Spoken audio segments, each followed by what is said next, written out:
बिस्मिल्लाहिर्रहमानिर्रहीम। अस्सलाम वालेकुम। तारीख जमात हफ्तम, सबक नंबर 2, सफ़ा नंबर 31। मजहबी पॉलिसी। अकबर का बचपन मजहबी माहौल में गुजरा। वो नौजवानी में एक रासिखुल अकीदा मुसलमान था। रासिखुल अकीदा यानी जिसका अकीदा जो है वो पुख्ता होता है।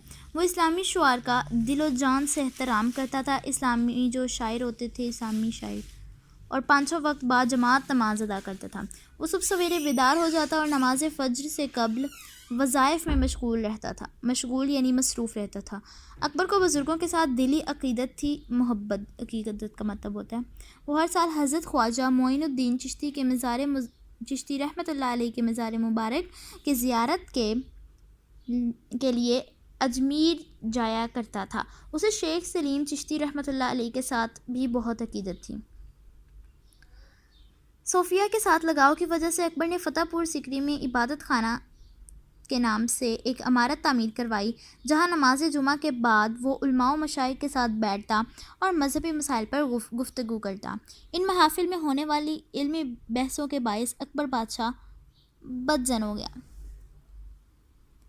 इल्मी बहसों के बायस यानी इल्म के बारे में बहस होती थी बहुत ज़्यादा, तो जिसकी वजह से वो बदजन यानी बोर, एक किस्म का हम कह सकते हैं, तो वो बोर हो गया। ठीक है, क्योंकि हमने स्टार्ट में पढ़ा है कि वो इसको इल्म हासिल करने का इतना शौक़ नहीं था। ठीक है, तो वो इसलिए बदजन हो गया। यहाँ पर आप लोग क्वेश्चन लिखेंगे, अकबर ने इबादत खाना कहाँ तामीर कराया?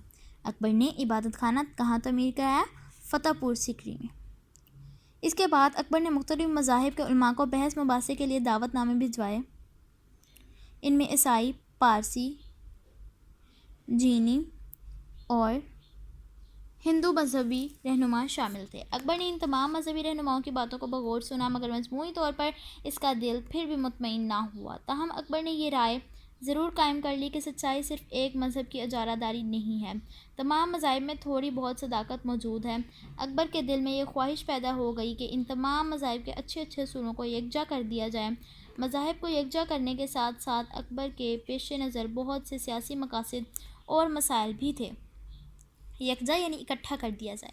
अकबर ने उलमा के सियासी अमूर में अमल दखल को कम करने की इब्तिदा 1579 में की और इसने फ़तेहपुर सिकरी की जामिया मस्जिद के इमाम को बरतरफ कर दिया और मंबर पर बैठकर ख़ुद खुतबा पढ़ा, यानी उसको हटा दिया जो इमाम थे और ख़ुद खुतबा बैठकर पढ़ा उसने। ठीक है, इस इक़दाम का मकसद ये था कि अकबर अपनी मजहबी हैसियत मनवा सके। अकबर को उलमा पर बरतरी दिलाने के लिए दस्तावीज़ तैयार की गई। कितनी दस्तावीज़? एक दस्तावीज़ तैयार की गई, कई दस्तावीज़ तैयार की गई। इस दस्तावीज़ पर तमाम अहम उलमा के दस्तखत करवा लिए गए। इस दस्तावीज़ का ख़ुलासा ये था कि मजहबी अमूर में बादशाह का फ़ैसला आखिरी होगा। अकबर की हैसियत मुज्तहिद मुतलक किसी होगी। इससे उलमा के इख्तियारात ख़त्म हो गए। मुज्तहिद वक्त बनने के बाद इसने तमाम मज़ाहिब बरे सग़ीर पाको हिंद में से मुख्तलिफ़ असूलों को यकजा करके एक नया दीन बनाया, जिसका नाम दीन इलाही रखा गया। ये दिन 1582 में नाफिज कर दिया गया। अकबर ने कौन सा दिन बनाया और ये कब नाफिज हुआ? ये क्वेश्चन आप लोग लिखेंगे, अकबर ने कौन सा दिन बनाया और ये कब नाफिज हुआ? दीन इलाही में दाखिले से पहले अकबर उम्मीदवार से ये अहद कर लेता था कि वह अपना दीन, माल, जान और आबरू बादशाह के लिए कुर्बान करने से गुरेज नहीं करेगा। इस मज़हब में बहुत सी रसूमात शामिल की गई, जिनमें गाय के गोश्त को खाने की ममानियत यानी मना किया गया, आग का एहतराम, बादशाह को सजदा ताज़ीमी करना वगैरह शामिल था। यानी ताज़ीम के लिए बादशाह को सजदा किया जाता था। यहाँ पर भी आप लिख सकते हैं कौन सी दीन इलाही में कौन सी रसूमात शामिल थी। इस तरह अकबर ने एक मुतलकुल अनान बादशाह की हैसियत से जहाँ दूसरी क़ुव्वतों को अपने कंट्रोल में करना चाहा, वहीं उसने उलमा की हैसियत और इख्तियारात को ख़त्म करके मजहबी तौर पर तमाम इख्तियारात अपने पास रख लिए। दूसरे मज़ाहिब को अपने सियासी असर में लाने के लिए इसने दीन इलाही को शुरू किया और मुख्तलिफ़ मजहबी गिरोहों को अपने सियासी असर में लाने की कोशिशें की।